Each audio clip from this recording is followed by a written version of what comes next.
안녕하세요, 엠토크입니다. 자, 저번에 청주에 가고서 이제 피그말리언즈 이제 박민우 대표님을 이제 첫 인터뷰를 하고 제가 곰곰이 생각을 좀 해보다가 생각보다 트레이너를 소개해 주는데 저희 트레이너를 소개를 안 해드릴 수가 없잖아요. 안 그래도 이제 제 입장에서는 좀 자랑하고 싶은 트레이너 분인데, 그래서 두 번째로 여기 권순재 트레이너님을 이제 인터뷰해 보도록 하겠습니다. 네, 안녕하세요. 저는 행진 부천점에 이제 부천점을 맡아서 운영하고 있는 권순재라고 합니다. 네. 이게 존댓말을 써야겠죠? 아유, 인터뷰니까. 인터뷰인데 뭔가 좀 편안하게 그냥 해도 되지 않을까요? 네, 그래서 좀 네. 아는 사이여서 또 인터뷰가 너무 딱딱하면 조금 그렇잖아요. 그래서 좀 그냥 편하게 진행하도록 하겠습니다. 일단 트레이너 경력은 한 어느 정도 되시죠? 트레이너 경력은 우선 제가 자격증을 취득을 한 게 13년이고 자격증 취득으로만 따져도 한 10년 정도 된 것 같아요. 네. 그러면 저기 트레이너를 처음 시작하게 된 계기가 있을까요? 트레이너를 처음 시작한 계기는 이제 원래 저는 체육에 관심도 없었어요. 사실은. 근데 고등학교 2학년부터 체대 입시를 갑자기 준비를 하게 돼요. 그게 고등학교 2학년. 네, 2학년 때부터. 맞다. 그때 왜냐면 시대 시간이지. 왜냐면 그러니까 거울로 보여지는 제 모습이 싫더라고요. 너무 뚱뚱하고 그런 제 모습이 너무 싫어가지고 사실은 운동을 한번 해서 좀 체육으로 이제 진로를 잡고 트레이너를 해서 내 부모님, 내 가족 다 내가 건강을 좀 책임져 주자라는 생각으로 처음에 시작을 하게 됐어요. 하긴 저도 이 웨이트 트레이닝을 처음 시작한 게 고등학교 2학년 때부터였던 것 같아요. 저도 그때 체대 입시 학원을 갔었었는데 거기서 웨이트 트레이닝을 처음 배웠죠. 네. 그렇죠, 그렇죠. 그러면 이제 시합을 선수로서 경력도 있을까요? 사실 이게 너무 창피한 경력이긴 한데 이게 제가 전역을 하고 17년도부터 이제 대회를 준비를 해서 계속 나가고 있었어요. 그래서 총 대회를 그때 그렇게 해서 19년까지는 제가 꾸준히 계속 나갔다가 제가 마지막 시합을 또 준비를 할 때, 그러니까 마지막이라고 좀 보기에는 그런데 뭐냐면 시합을 딱 준비를 하던 그 해 하필 척추 분리가 발견이 됐어요. 정말 되게 웃긴 건 빈 바를 들고 스쿼트를 하다가 갑자기 허리를 삐끗한 거죠. 근데 또 준비를 하고 있으니까 안 할 수는 없잖아요, 운동을. 고중량 등 운동을 했죠. 너무 맛있다고 등 운동을 막 했죠. 그러다가 다음날 눈을 떴는데 움직이질 않더라고요. 그때 119 구조대원들 너무 감사했습니다. 예. 낑낑 메고 나가시더라고요. 그러면 그때 사실 지금 이제 본인 같은 경우가 생각보다 되게 많잖아요. 우리 너무 많죠. 고중량을 다루면서 그런 부분이 아니라 뭔가 이 정도에 다치나 싶을 정도로 뭔가 순간적으로 해갖고 다치는 경우 되게 많잖아요. 아차하면 아차 되는 거예요. 예, 맞아요. 아차하면 아차. 그런 거에 대해서 뭔가 이제 원인이나 이유가 짐작되는 것들이 좀 있을까요? 많은 분들이 다치니까. 사실은 원인은 그거 같아요. 제가 그 당시에도 정말 많이 부족했다라고 생각을 했던 게 뭐냐면 근육에 대한 케어 부분을 너무 신경을 안 썼어요. 그러니까 워밍업이라던가 정확한 스트레칭이라던가 이제 준비 단계를 하지 않고 그냥 뭐 이 정도는 가뿐하지라는 마인드로 20kg밖에 안 되는데 라는 그런 아니란 생각으로 이제 스쿼트를 바벨을 들고 이제 맨몸 스쿼트처럼 스쿼트를 했죠. 맨몸이지 이 정도는 뭐 이런 생각으로 했죠. 한 100개만 하고 몸 이제 땀 나기 시작하면 중량 치자 했는데 5개 때 바로 그냥 했죠. 이게 지금 말이 나와서 그런 거지만 제가 이 소개를 안 했네요. 죄송해요. 제가 이거 인터뷰하는 거 컨텐츠가 되게 옛날 행TV 때 하다가 되게 오랜만이어서 가장 중요한 거를 말씀을 안 드렸네요. 일단은 이분이 트레이너는 하지만 그래도 좋은 트레이너를 소개시켜 주는 거잖아요. 거기에 이제 경력이 빠질 수가 없잖아요. 트레이너로서 경력이 아까 뭐 연차도 연차이지만 사실은 이제 번째 트레이너 공부를 진짜 많이 한 트레이너입니다. 스펙이 있죠. 스펙이 굉장히 중요합니다. 그렇죠? 지금 현재 제가 알기로는 이제 경희대학교 우리나라에서 스포츠 의학과 하면은 경희대학교가 제일 좋잖아요. 네. 제일 좋고 제일 빡세죠. 예. 네. 거기에 지금 대학원. 그쵸. 대학에서 이제 과정이 어떻게 되죠? 지금은 이제 석사를 이제 맞춰 가고 있고 이제 바로 박사까지 준비를 하고 있는 과정이죠. 네, 그래서 그러니까 석사랑 박사의 그 사이 과정인 것 같아요. 네, 그래서 얘기를 해보면 저도 사실 트레이너로서 되게 많이 부족하고 한데 이제 저도 공부를 뭐 놓은 걸 아니 계속 하고 있으니까 모르는 거 있으면 항상 여기 공중제 트레이너한테 물어보거든요. 그만큼 공부를 진짜 많이 한 친구예요. 와, 이 정도까지 알아? 라는 생각이 들 정도로 굉장히 많이 아는 친구고 이론뿐만 아니라 우리 흔히 이제 임상이라고 하죠. 회원보다 얼마나큼 많이 케어를 해봤는지 뭐 다이어트 부분 이런 것도 있지만 사실 트레이너 부분에서 다이어트도 중요하긴 하지만 회원들이 과연 얼마만큼 안전하게 운동을 하고 있는가 또 불편한 부분이 있으면은 거기에 대한 원인이 무엇인가를 다 정말 즉각적으로 거의 적중률이 엄청나게 높을 정도로 정말 잘하는 트레이너예요. 제가 옆에서 보기도 했고요. 그래서 사실 제일 먼저 소개를 했어야 되는 건데 제가 까맣게 잊고 나서 지금 이게 소개를 하게 되네요. 살짝 좀 일부러 약간 좀 타이밍 늦게 해가지고 뭔가 좀 되게 좋게 말씀을 해주시는데 약간 좀 너무 부끄러운데. 너무 부끄러운데. 그 정도가 아닐 수도 있어서 너무 부끄러운데. 왜냐면은 이제 좋은 트레이너라는 뭘까를 되게 많이 고민을 해보다가 인성적인 것도 당연히 좋아야 하겠지만 우리가 트레이너 실력이라는 게 뭐 스펙적인 것도 있고 경력도 있고 이것저것 있긴 하지만 어쨌든 간 제 입장에서 많이 조금 조사할 수 있고 많이 조금 데이터를 얻을 수 있는 게 어쨌든 제일 가까이 있는 분들이거든요. 그래서 그러다 보니까 아무리 생각해도 이제 여기 있는 권준재 트레이너 같은 경우는 저랑 같이 뭔가 이제 일을 같이 시작한 지는 얼마 안 됐지만은 알면 알수록 와 되게 겸손하고 공부를 한 거에 비해서 약간 본인을 너무 낮추는 게 좀 없지 않아 있어요. 그래갖고서 이렇게라도 조금 얘기를 좀 해야 될 것 같아요. 이거 원래 큰일 났네요. 이쪽 소속으로 인데 이렇게 자랑을 하면 안 되긴 하지만 전 진짜 잘해요. 진짜 잘해서 이제 말씀을 드리는 거고. 네, 넘어갈게요. 이거 너무 네. 부끄럽게 말씀을 해주셔가지고 과찬을 해주시니까. 같은 뭐. 근데 어째서 이제 이거 갑자기 여기서 이렇게 말하려니까 지칭하기 되게 애매하다. 그러니까 그냥 편안히 할게요. 순재 같은 경우도 물론 이제 나머지 다른 분들도 제가 인터뷰를 하겠죠. 다 포장을 할 거예요. 다 포장을 그런가요? 할 건데, 네, 다 포장을 할 거기 때문에. 네. 그리고 주로 우리가 보통 이제 트레이너라고 하면은 단순히 이제 한 과목만 잘하는 게 아니라 저희는 다방면으로 해야 되잖아요. 그러다 그쵸. 보니까 당연하죠. 저도 이제 늦게나마 공부하게 되지만 공부할 때 뭔가 주력적으로 공부하는 과목이 있잖아요. 뭐 생리학이면 생리학, 뭐 운동역학이면 운동역학, 해부학이면 해부학 이런 거 있는데 주로 어떤 중점으로 공부를 좀 많이 하세요? 지금 제가 현재 이제 공부를 하고 있는 이 전공 자체가 스포츠 의과학이라고 해서 의학이랑 그 과학 그거를 합친 어떻게 보면 스포츠 메디신인데 여기서 가장 중요한 건 그거 같아요. 단순히 이제 생리학도 운동 생리학뿐만 아니라 병태 생리학 그래서 병리 생리학 같이 공부를 하고 있고 그 다음에 기능해부학 뿐만 아니라 여기서 좀 더 나아가면 이제 의학적인 부분까지도 같이 공부를 하면서 근골격계 질환에 대한 부분을 다 공부를 하는 것 같아요. 그래서 틈틈이 역학 쪽으로도 계속 공부를 하고 있고 가장 중요하게 보는 이제 뭐라고 설명해야 되나? 가장 중요한 건 그거 같아요. 얼만큼 이 사람이 운동 능률이 좋은가를 제일 사실과 근거랑 타당도, 신뢰도 이런 종합적인 걸 보고 효과를 입증해내는 게 저희가 공부하는 것 같아요. 예.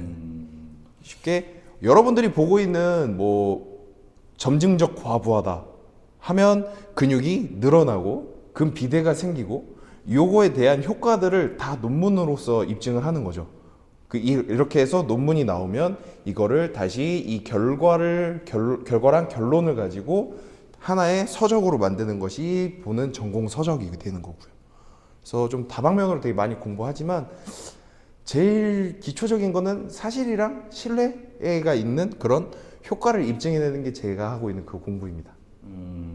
가끔 이제 순재가 저한테 중간중간 형님 저기 재밌는 논문 나왔다고 하나씩 이렇게 던져대는데 가끔 좀 난해할 때가 있어요. 이거 내가 이해를 못할 것 같은데 이런 것들도 막 던진단 말이에요. 그 정도로 이제 공부를 되게 좋아하는 친구인데 근데 그거 아까도 말씀드렸지만 그것뿐만 아니라 이론적인 것뿐만 아니라 임상도 되게 많이 했던 친구이기 때문에 그래서 가끔 이제 저한테 쉽듯이 말을 해요. 형님 이게 되게 쉽죠 한데 안 쉬운 걸 자꾸 쉽다고 하니까 단골로 계속 저한테 얘기하는 게 참 쉽죠. 요거 되게 멘트 요즘 밀고 있는데 그거 제가 트레이너 그러니까 이 트레이닝계 밥 아저씨가 한번 돼보려고 밀고 있는 유행어입니다. 쉽죠? 가끔 이제 컨텐츠 저희 진행하다 보면 이런 말 좀 잘 나올 거예요. 쉽죠? 예. 그러면 어쨌든 이건 공부하는 과목이고 본인이 약간 주력으로 생각하는 뭐 스킬 이런 게 있을까요? 제가 주력으로 생각하는 스킬은 아무래도 근막 케어예요. 이제 근막 케어라든가 근육 테라피 이쪽이 제 주력 스킬이고 사람들마다 뭔가 조금씩 불편함이 있지만 모르고 살아요. 사람들이 다. 왜냐면 뭐 최근에는 되게 많이들 알고 있는 뭐 라운드 숄더다, 일자목이다, 거북목이다. 이거를 본인이 알고 있음에도 불구하고 통증을 못 느끼거나 또는 본인이 그런 상황임에도 본인은 그렇지 않다라고 생각을 하거든요. 그게 뭐냐면 쉽게 비학습적 교육이라고 해요, 그걸. 그러니까 학습되지 않고 내 체형이 그렇게 변화가 되는 과정이 있어서 내 몸은 정상이라고 생각을 하기 때문에 통증도 없고 또 다른 증상도 없어요. 불편함을 못 느껴요. 하지만 정확한 가동 범위라던가 테스트를 통해서 이제 대상자에게 진행을 시켜봤을 때는 보통은 다들 안 되거나 힘들어하거나 아파해요. 이제 그러면 그때 알아요. 그렇기 때문에 그런 부분을 정확하게 알려주고 케어를 해주고 하는 게 제 주력 스킬이에요. 사람은 어쨌든 뭐 적응한다는 거죠? 적응의 동물이죠, 사실은. 다들 많이들 모르시더라고요, 그거를. 그러면 물론 지금도 공부하고 있지만 이제 돌아봤을 때 트레이너를 하면서 또는 이제 학교 생활하면서 어려웠던 조금 공부나 자격증 뭐 이런 게 있을까요? 사실은 진짜로 너무 다 어려워요. 저는 진짜 다 어려워요. 단 한 번도 쉽다라고 생각을 해본 적은 없는 것 같아요. 그러니까 제가 어렵게 습득을 한 걸 다른 뭐 회원이라던가 기타 트레이너님들이랑 이제 소통을 하는 과정에 있어서 이거는 이렇게 됩니다라고 말을 했을 때 더 쉽게 전달하고 싶어서 간단하게 최대한 간단하게 설명을 해주고 이해가 쉽도록 설명을 해준 다음에 쉽죠라고 물어보는 건데 근데 이 과정이 쉽죠. 이 과정이 되기까지가 너무 어려웠어요. 저도 사실은 제가 너무 어려웠고 그 중에서도 꼽자고 하면은 저는 기능해부학 가장 어려웠던 것 같아요. 역학적인 부분이랑 같이 있어서 너무 어려웠고 관절마다의 고유의 가동 범위라든가 이걸 다 테스트를 하고 체킹을 해야 되는데 사실상 사람을 눕혀놓고 또는 세우는 상태에서 각도기가 없잖아요. 그렇죠, 그렇죠. 어느 정도 다 가상의 임시의 선을 제가 생각하면서 그려놓고 거기에 맞춰서 어느 정도 움직이면 어느 정도 움직였다 또는 어느 정도가 부족하다 이런 식으로 판단을 내리고 리딩을 하는 과정이 있어서 너무 어려웠던 것 같아요. 그게 사람마다 다 너무 달라가지고 그게 제일 어려운 것 같아요. 지금도 사실은 너무 어려워요. 사실 뭐 우리가 보통 이제 트레이너 조금 하시는 분들을 알 거예요. 그러면 이거 나중에는 많은 트레이너 분들이 보실 텐데 우리가 기능해부학이라고 하면 저도 마찬가지였지만 사실 그렇잖아요. 근육만 생각을 많이 했죠. 이제 근육이 그냥 여기 달렸고 얘가 이렇게 수축을 하면은 뼈가 이렇게 이동한다 정도만 알았는데 사실 그게 아니죠. 그게 정말 조금 단편인 거고.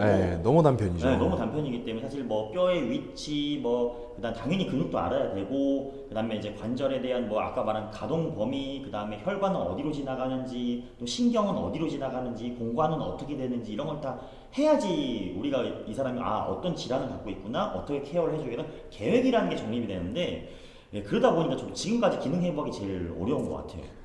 사실은 저도 볼 때마다 어려워요. 왜냐면 전공 서적을 보고 또 다시 보면 또 달라요, 내용이. 맞아. 계속 바뀌어요. 그러니까 내가 알고 있었던 거에 점점 응용이 되고 추가가 되니까 이게 너무 복잡해지고 어려워지는 거죠. 맞아. 내가 잘못 알았구나라는 생각을 하기도 하고 또는 이게 맞았구나 하면서 하나를 얻기도 하고 되게 많은 걸 깨닫는 것 같아요. 자, 그러면 이제 수업을 만약에 진행할 때 이제 뭔가 본인만의 케어 방법이나 수업 스타일이라는 게 있을까요? 뭔가 차별화되는 그런 것들이? 제 수업에서 차별화는 그거 같아요. 우선 처음에 무조건적으로 운동을 바로 시키진 않아요. 처음에 이제 왔을 때 수업을 1회 진행을 하는 데 있어서 이 수업을 진행을 할 때 무조건 바로 운동을 시키지 않고 계획부터 수립을 하는 것 같아요.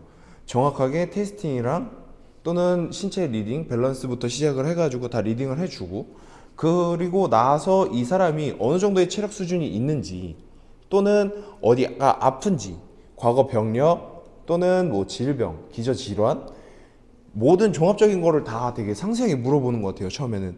그래서 상담을 하면서 되게 많이 물어보고 그리고 나서 정확하게 이분에 대한 가동 범위부터 시작해서 어느 부분이 안 좋은지에 대한 부분을 고지를 해주고 이 부분에 대한 케어를 먼저 알려드려요. 제일 먼저 스트레칭으로서 많이 해주셔야 될 부분들, 가장 먼저 시급한 케어 부분을 혼자서 케어하실 수 있는 방법을 알려드리면서 같이 수업이 들어가요. 그렇기 때문에 굉장히 체계적이고 좀 꼼꼼하고 섬세하게 보려고 많이 해요. 근데 이것도 좀 사실은 잘못된 게 뭐냐면, 원래는 대상자가 오시면 운동을 트레이닝을 해드려야 되는 대상자분에게 설문지를 나눠드려야 돼요. 뭐 여자분 같은 경우는 나이대에 따라서 그것도 되게 달라요. 뭐 그렇죠. 요실금 설문지부터 시작해서 뭐 팔큐라 그래가지고 국제적으로 이제 퀘스천이어라고 하는 그런 설문지들을 다 정해져 있는 게 있어요. 그거를 배포를 해드리고 그 다음에 체킹을 받고 그리고 체력 수준을 테스팅을 하고 또 가동 범위를 테스트를 하고 이런 과정이 전체적으로 다 필요가 한 게 맞아요. 이게 국제 가이드라인이거든요. 근데 이 가이드라인을 사실 저도 지금 못 따라가고 있죠. 왜냐면 오시면은 운동 언제 해요? 이러시니까 예, 운동이 너무 딜레이가 되고 이걸 왜 하지라는 생각을 먼저 하세요. 그치. 예, 근데 그게 아니라 정말 세심하게 봐줘야 되는 거거든요. 아시겠지만 회원 한 명이 왔을 때 부상이 되려 여기 이 공간에서 제가 운동 시켜드리는 이 공간에서 부상을 만들어서 나가시면 그거만큼 솔직하게 저는 좀 자존심 상하는 게 없는 것 같아요. 맞아. 예, 그러다 보니까 좀 더 세심하게 막 물어보고 그래서 좀 어떻게 보면 신문하듯이 물어보는 정도까지 해요, 저는. 맞아. 저도 그렇긴 해. 예, 그래서 그런 부분까지 다 하나하나 놓치지 않으려고 한다. 맞아. 그래서 차별적으로 보면 조금 더 사람들에게 많이 자세히 물어보는 정도? 그치. 예, 그 정도의 차별성은 있는 것 같아요. 사실 우리 OT라고 하잖아요. 맞아요. 맞아. OT라는 개념이 지금은 약간 조금 변질되고 세일즈 개념으로 좀 변질되긴 했는데 사실 OT라는 개념은 제가 생각하기에는 이 사람에 대한 과거 이제 뭐 병력부터 해서 스토리를 파악하는 사전조사? 그쵸. 데이터를 네, 맞아요. 조금 얻는 게 바로 저는 OT라고 보거든요. 그래서 거기서 보통 이제 비주얼라이징을 해서 이 사람의 체형 평가라든지 뭐 근기능 평가, 근길이 평가, 근데 아까 말했던 뭐 파큐 같은 게 설문지 같은 거 물론 저희 방법대로 뭔가 설문지를 바꾸긴 했지만 그런 것들만 하는데 시간이 꽤 오래 걸리거든요. 사실 그게 원래 OT의 진정한 개념이지 않을까. 맞아요. 그래서 저 같은 경우는 오시면은 우선 최초 1회 수업은 차감을 하지 않아요. 그래서 그게 제 어떻게 보면 소명감이라고 생각을 해서 저는 그 최초 1회 수업은 무조건 무료로 해서 정확하게 다 파악을 한다. 근데 그게 시간이 얼마나 걸리든 상관없이 다 드리고 나서 파악부터 하고 정확한 평가 지표를 설명드리고 나서 운동 방향성은 이렇습니다라고 계획을 먼저 알려드리고 나서 운동을 조율을 하기 시작을 하죠. 그렇죠. 예, 그렇게 해서 좀 체계적으로 잡아드리려고 하는 것 같아요. 그러면 혹시 뭐 트레이너 생활하면서 과거에 조금 인상 깊었던 회원님이 혹시 있을까요? 아, 있어요. 근데 너무 많기도 하고, 근데 그 중에서도 사실 한 분을 꼽으라고 하면 저는 이제 인천에서 뵀던 분이 한 분이 생각이 나요. 그러니까 병원도 다니시고 침 치료도 받으시고 허리가 너무 아파서 그러셨던 분인데 처음에 딱 들어오셨을 때도 이놈 봐라? 약간 이런 느낌으로 저를 잘 못 믿으시더라고요. 예, 상담을 해드리면서 어렸을 때라서. 아, 그럴 수도 있어요. 제가 그때가 지금으로 한 5년 전이었던 것 같아요. 예, 5년 전이었는데 오시자마자 저는 그래서 우선 아프신 부분이라도 해결하시고 상담을 하자. 그러면 왜냐면 걷는 것 또한 허리를 잡고 되게 천천히 걸으세요. 엄청 천천히 걸으시고 보행 패턴 자체가 다 무너져 있으셨던 분이었기 때문에 이거부터 우선 좀 케어를 하시고 나서 상담을 하시자라고 해서 케어를 좀 해드렸죠. 근데 케어를 하고 나서 갑자기 걸으시는 거죠, 제대로. 너무 잘 걸으시는 거죠. 통증이 없어졌다라고 하시면서. 그래서 그분을 이제 그분이 그때부터 좀 신뢰를 하시면서 저한테 수업을 받으시더라고요. 네, 그리고 나서 스쿼트부터 시작해서 복합적인 운동, 기능 운동들 다 하실 수 있는 수준이 되셨는데 나중에는 따님들도 데리고 오시고 너무 저한테 잘해주시기도 하고 막 오시는데 아로니아 쉐이크 갖다 주세요. 만들어다가 직접 갈아서 만들어서 매일 갖다 주실 정도로 저를 너무 생각도 많이 해주시고 감사하다고도 항상 말씀을 해주셔서 기뻤는데 이분이 나중에는 이제 좀 재정적인 문제 때문에 못 하실 것 같다라고 말씀하시더라고요. 그래서 사실은 그런 부분이 저한테는 좀 되게 안타까웠어요. 그래서 무료 수업 해드릴 테니 그냥 하셔라. 예, 나중에 괜찮으시면 그때 연장해달라. 당분간은 그냥 수업해드리겠다 말씀을 드렸음에도 감사하다고 생각해본다고만 하시고 못 오시더라고요. 그러니까 그게 너무 그게 너무 마음이 아팠어요. 왜냐면 부담스러우신 부분이기도 했지만 그래도 조금만 더 해드리면 더 완벽해질 것 같았어요. 예, 삶의 질이 향상이 될 수 있을 것 같았어요. 그러면 아무래도 연세도 좀 있으셨거든요. 어머니들 연세였어가지고 남은 삶의 질이 더 보장이 되실 수 있었던 거였어서 너무 기억에 많이 남아요. 그렇죠. 사실 뭐 여기 손재 트레이너도 그렇고 뭐 저 또한 마찬가지겠지만 많은 분들 그런 분들이 있을 거라고. 저희 직업에 대한 약간 아까 말했던 뭐 소명감, 그쵸. 그다음에 이제 그 자부심 이런 자부심, 것들이 책임감 다 있죠. 네, 다 있거든. 있으면 저희도 마찬가지 있지만 그것 때문에 단순히 이게 뭐 금전적인 것뿐만 아니라 내가 이 사람을 한번 책임졌으면은 할 수 있는 범위 내에선 최선을 다해 갖고서 만족감을 주자 또는 목적을 달성 이렇게 해주자 이런 것들 그런 것들이 단순히 이제 뭐 건강도 건강이지만 심리적인 것도 좀 있거든요. 심리적인 맞아요. 얼마큼의 만족감을 주고 이 사람이 자기가 그 사람의 라이프 스타일이나 그 사람의 뭔가 그 하루에 아침에 일어났을 때 뭔가 감정 이런 것들도 되게 더 나아지길 바라는 게 어쨌든 간에 저희의 생각이지 않을까. 많은 트레이너분들이 아마 그런 것까지 생각하실 거예요. 단순히 여기 와갖고서 운동하고 간다가 아니라 이 사람의 모든 어떻게 좀 되게 오만한 말일 수도 있긴 하지만 이 사람의 인생의 조금 전환점을 내가 찾아줄 수도 있을까라는 생각을 조금 가끔 하기도 하는 사람도 있을 거예요. 네, 저도 아우 그랬었고. 가끔이 아니라 저는 매번 생각해요. 그러니까 올 때마다 좀 안 좋아서 오시는 분도 있고 진짜 일반인도 있으시고 근데 각자 운동을 하신다라고 하면 목표를 갖고 오세요 항상. 예, 그래서 저는 상담하면서도 꼭 물어보는 게 운동 왜 하려고 하세요? 목표가 어떻게 되세요?는 꼭 여쭤보거든요. 근데 이 목표에 조금 더 다가갈 수 있게 해주는 거, 성취감을 같이 이룰 수 있게 도와주는 거, 그 부분이 제가 생각하는 제일 중요한 거라고 생각을 하거든요. 동기를 계속 살려주는 것 자체가. 그래서 책임감, 소명감 다 갖고 계시겠지만 너무 중요한 것 같아요. 그러면 뭐 사실 조금 뭐 비슷한 맥락의 질문이긴 한데 근데 어쨌든 간에 제가 계속 질문지를 만든 리스트에 있는 거여서 한 번 더 질문하자면은 본인의 트레이너로서 가치관은 어떻게 되세요? 제 가치관이요. 제 가치관은 딱 하나였어요. 내 사람, 내 가족, 내가 사랑하는 여자는 내가 관리를 해준다. 네. 내가 평생 관리를 해줘서 나랑 행복해야 된다. 이게 제 가치관이었고, 그래서 작은 센터 하나 갖는 게 제 목표였기도 하고, 그러니까 목표를 그렇게 세우고서 보면은 가치관에서 또 따지고 보니까 그거 같아요. 저에게 오는 이 회원들은 다 건강했으면 좋겠다. 네. 그러려면 제가 그만큼 더 공부해야 된다. 라는 생각으로 어떻게 보면 소명감, 가치관 두루두루 다 가지면서 일을 하고 있고 계속 이 직업을 선택해서 한우물만 파는 것 같아요, 저는. 맞아요. 이게 너무 공부할 게 많은 직업이다 보니까